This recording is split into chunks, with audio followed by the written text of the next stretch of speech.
Hello, today we're going to be talking about how to use the Contour Next series of glucometers to check your blood sugar.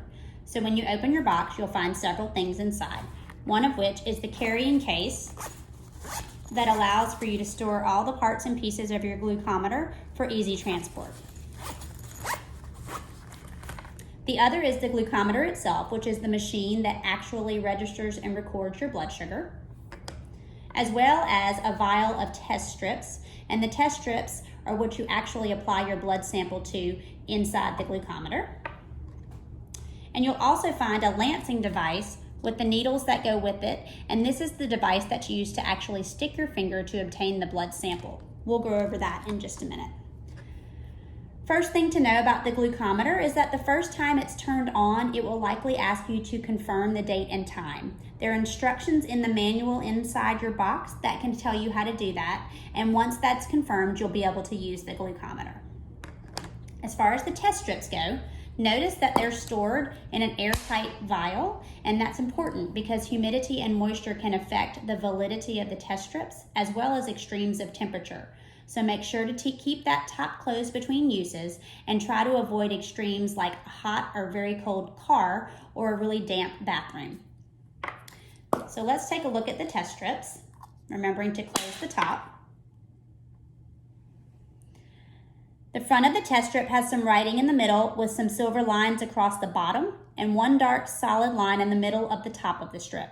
The back of the strip is a solid white, so it's easy to tell the difference. When it's time to check your blood sugar, you're going to use the bottom of the strip with the silver lines to insert into the hole on the glucometer at the end. Once you slide it in all the way, the machine automatically turns on, and then it will show you a picture with a flashing drop of blood indicating that it's time for you to apply the blood sample. When it's time to apply the blood sample, you'll squeeze out a drop of blood out of your finger after using the lancing device, and you'll apply that drop of blood to the end of the strip, right in the middle where you see the dark line. Try not to put your blood down on top of the strip. Touch the blood sample to the end of the strip so that that dark solid line can soak up the blood drop and allow for an effective reading. So to obtain the blood sample, you need to use the lancing device with one of the needles that comes with it. The needle has a round top and a long straight bottom part that gets inserted into the lancing device.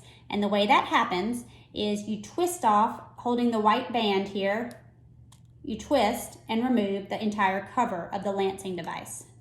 The needle then goes down in the hole that you see until it pushes all the way in and locks into place. Then you can twist the circle until it comes off so that you can actually expose the needle. And then the cover goes back on the top by sliding over the needle carefully. You have to sometimes rotate it to find the right spot, and then locking it back into place. Notice at the top, there's some numbers written across the black band at the top, 1, 2, 3, 4, and 5. This controls the depth at which the device sticks your finger, 1 being the lightest and 5 being the deepest. The recommendation is to start on the lower numbers, 1 or 2 or maybe 3, and allow for a drop of blood to be squeezed out of your finger without it being too uncomfortable. The goal is to get this number as low as possible while still getting a drop of blood out. And you may have to turn it up if you have trouble getting a drop of blood out on one of the lower numbers. Once you've adjusted the depth on your lancing device, it's a 2-step process to actually stick your finger. The first is to grab this bottom white part, pull it all the way down, and then release it.